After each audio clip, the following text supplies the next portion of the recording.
Hello everyone and welcome back.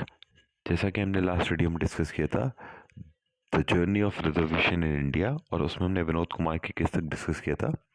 आज हम start करते हैं Virpal Singh Chauhan versus union of India and Ajit Singh Janjua versus state of Punjab के केसेस से।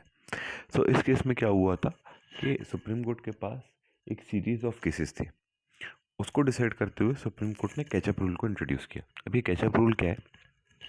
कैचअप रूल बेसिकली सेज कि जो भी रिजर्व कैटेगरी के कैंडिडेट्स हैं उनको while promotion they will not get the benefit of constitutional seniority. उनको प्रमोशन के समय पे कॉन्स्टिट्यूशनल सीनियोरिटी का बेनिफिट नहीं मिलेगा। This this catch up rule was to protect the interest of unreserved category जो पहले से सर्व कर रहे हैं, and the seniority will be basis on the year you have served in that job or in that organization. So इसके against में क्या होता है? फिर अगेन 85th कॉन्स्टिट्यूशनल अमेंडमेंट लाया जाता है। अभी 85th कॉन्स्टिट्यूशनल अमेंडमेंट क्या करता है? ये कॉन्स्टिट्यूशनल सीनियोरिटी वर्ड ऐड कर देता है इन आर्टिकल 16 क्लॉज 4A। इससे क्या होता है कि all the one, even the reserved category person, are also eligible to get the constitutional seniority while getting the promotion. So again जो पहले होता था कि they get the seniority was decided as per the time anyone has served in the organization, वो भी खत्म हो गया। अब उनके प्रमोशन के बेसिस पे जो जितनी जल्दी प्रमोट होगा उसके बेसिस पे उनकी सीनियरिटी डिसाइड करी जाएगी। अब आता है M Nagarajan and other versus union of India. So this is the one of the most important cases, क्योंकि इसके पहले के जितने भी केसेस और कॉन्स्टिट्यूशनल अमेंडमेंट्स थे, starting from the Indira Sawhney till the 85th constitutional amendment, वो सब कुछ उठा के इसमें चैलेंज कर दिया गया।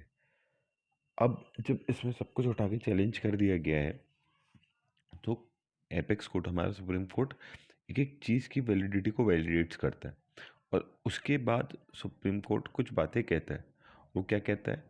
Firstly he reiterated the ceiling limit of 50%। उन्होंने कहा कि 50% सीलिंग लिमिट एक बाउंडेशन है, इससे एक्सीड हम रिजर्वेशन को नहीं कर सकते। उन्होंने कंसेप्ट ऑफ क्रीमी लेयर को रिएटरेट किया।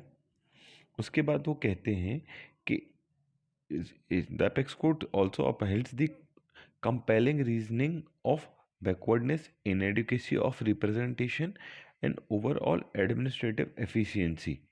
इनके लिए रीजनिंग देने के लिए जितने भी हमारी ऐसी क्लासेस हैं जिनको हम रिजर्वेशंस देते हैं वो बैकवर्ड क्यों हैं, उनकी रीजनिंग के लिए, बैकवर्डनेस की रीजनिंग के लिए, बैकवर्डनेस, इनएडिक्वेसी ऑफ रिप्रेजेंटेशन, उनके पास इनएडिक्वेसी ऑफ रिप्रेजेंटेशन होना चाहिए, या फिर ओवरऑल एडमिनिस्ट्रेटिव एफिशिएंसी के लिए अगर उनको रिजर्वेशन प्रोवाइड करना ज़रूरी है तो ही रिजर्वेशन मिलेगा।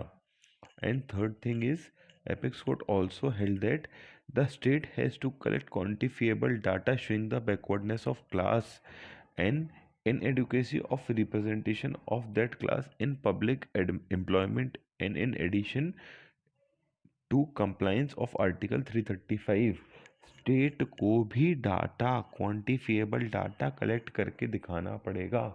Unless and until quantifiable data हमारे पास होगा हम नहीं जज कर पाएंगे कि किसको रिजर्वेशन देना है किसको नहीं। और इसी बात को सुप्रीम कोर्ट ने एम नागराजन के केस में कहा कि हमें क्वांटिफिएबल डाटा कलेक्ट करना पड़ेगा, उसी के बेसिस पे हम रिजर्वेशन दे पाएंगे। So now comes the cases of Jarnail Singh. अब जरनैल सिंह के केस में क्या होता है? जैसे सुप्रीम कोर्ट ने last case M Nagarajan case में हमें कहा था कि डाटा कलेक्ट करना, क्वांटिफिएबल डाटा कलेक्ट करना, ये स्टेट की एक जिम्मेदारी है and it is very important to provide reservation. But state के द्वारा उसको नहीं किया जा रहा था। There was inadequacy by state to conduct the survey, to collect the data. And supreme court ने वही कहा कि the inadequacy by the state in the absence of the survey is the violation of article 16(4)(a), 16(4)(b) and 335 as interpreted in Nagaraj case. So when there was inadequacy by the state, to collect data. Supreme Court also maintained the status quo in the matter of promotion.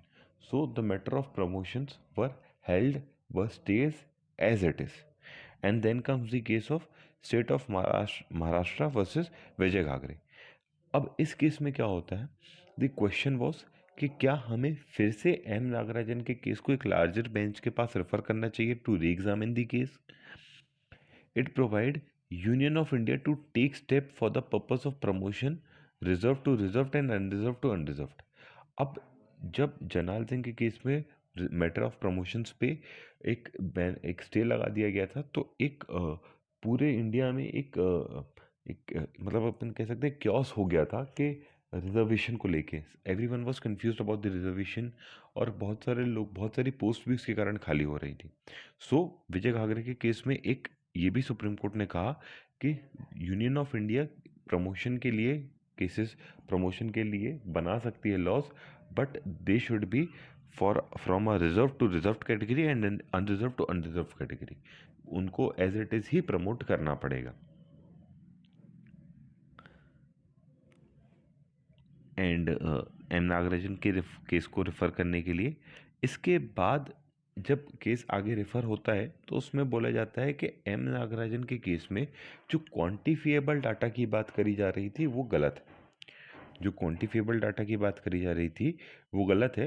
And further it was held that the state has shall not collect the quantifiable data. Quantifiable data collect करने की ज़रूरत state को नहीं है, और उसकी जगह पे it is required to collect data on the inadequacy of representation. So inadequacy of representation मतलब कहाँ पे किसका कितना कम रिप्रेजेंटेशन है, वहाँ से प्रॉपर रिप्रेजेंटेशन है कि नहीं.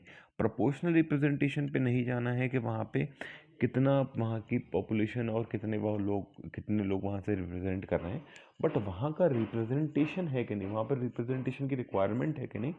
इस पे हम जाते हुए हमें वहाँ पे इनएडुकेसी ऑफ रिप्रेजेंटेशन को देखना था.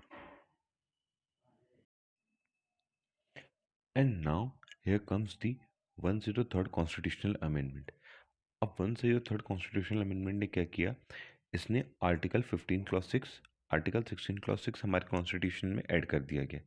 ये क्या करते हैं, ये हमें 10% रिजर्वेशन प्रोवाइड करते हैं for the economical weaker section. So अब हमें ये यहाँ पे समझना ज़रूरी है कि this reservation is a horizontal reservation, not a vertical reservation. Horizontal reservation क्या है, वर्टिकल रिजर्वेशन क्या है, जो हमें नॉर्मली SC STs OBCs इनको हम प्रोवाइड करते हैं. What are the horizontal reservation? Horizontal reservation is which we provide to women, which we provide to person with disability, which we provide to economical weaker section and so on.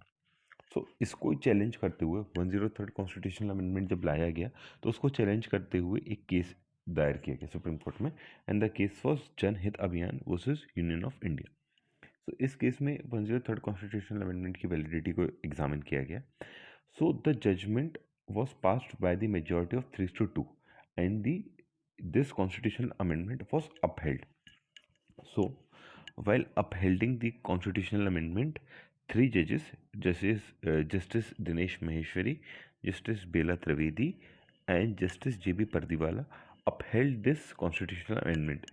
And Justice Maheshwari, while dictating the judgment, highlighted some of the points uh, from the side of majority, and he stated that state cannot deny affirmative action to the economically disadvantaged merely because they are not suffering from any other disadvantage.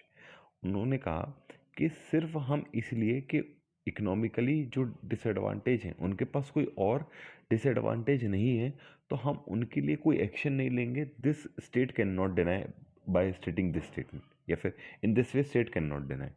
उसके बाद उन्होंने कहा affirmative action must be based on objective approach. जो affirmative action है वो objective approach पे based होना चाहिए. और फिर बैकवर्डनेस की बात कही गई, जो R Chitralekha versus state of Mysore में भी पहले डिसाइड करी गई है. उसको बैकवर्डनेस को कहा गया, backwardness was devoid of any caste consideration but include criteria like occupation, income and other economic factor. तो बैकवर्डनेस में जो आर चित्रलेखा में बैकवर्डनेस की जो डेफिनेशन थी, उसमें कास्ट सिस्टम से हट के उनके ऑक्यूपेशन, इनकम और इकोनॉमिक फैक्टर को हमने इंक्लूड किया गया था। वो चीज़ यहाँ पे जस्टिस महेश्वरी भी हाईलाइट कर रहे थे। उसके बाद उन्होंने कहा था DPSP cast a responsibility on the state to take care of the educational and economic interest of the weaker section. The other weaker section in the context of Article 46 means not every backward class, but those dismally depressed category comparably economically and educationally to SC/ST.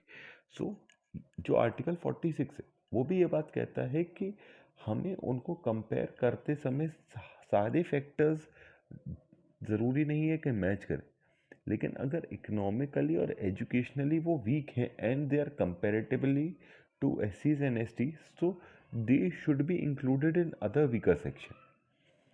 और उन्होंने, justice Maheshwari ने फिर से ये बात कही कि अगर हम सिर्फ एक कॉन्टेक्चुअल रीडिंग देंगे आर्टिकल 15 क्लॉज 4, 15(5) को एंड 16 क्लॉज 4 को, तो हम इकोनॉमिक क्राइटेरिया को as a basis for reservation नहीं मान पाएंगे। बट हम जब इनको रीड करेंगे तब ये हमें रोकती भी नहीं है कि इकोनॉमिक फैक्टर के लिए या फिर इकोनॉमिक डिसएडवांटेज के लिए हम एक्शन नहीं ले सकते। मतलब either these three section does not provide us direct any relation कि हम इकोनॉमिक वीकर सेक्शन के लिए कुछ करें, बट ये हमें उससे रोकते भी नहीं। So economic criteria does not violate any essential feature of the constitution and does not cause any damage to the basic structure of the constitution. ये इलेग्रिटेरियन इक्वालिटी के बेसिस पे जस्टिस महेश्वरी ने कहा था। जस्टिस आर रविंद्र भट्ट, इन्होंने dissenting judgement दिया था और इन्होंने कहा था the reservation under article 16(4) is permissible on adequate representation. The reservation sought for economical weaker section is not for lack of adequate representation and therefore does not qualify for reservation under Article 16. उनका सिर्फ इतना कहना था कि article 16 के अंदर हम उनको on the basis for the like employment के लिए हम उनको रिजर्वेशन नहीं दे सकते। उनका सिर्फ इस बात पे he was agreeing to provide the reservation for economical weaker section under Article 15 but not under Article 16. And this reservation for economical weaker section is additional to the 50% reservation we are having. This 10% reservation is addition to the 50% reservation, cause this is a horizontal reservation and does not comes under the ceiling limit of 50%. So thank you, and we'll be making more videos on more interesting cases like this and more series like this. And stay in touch. Please follow, please like, and please subscribe the channel. Thank you.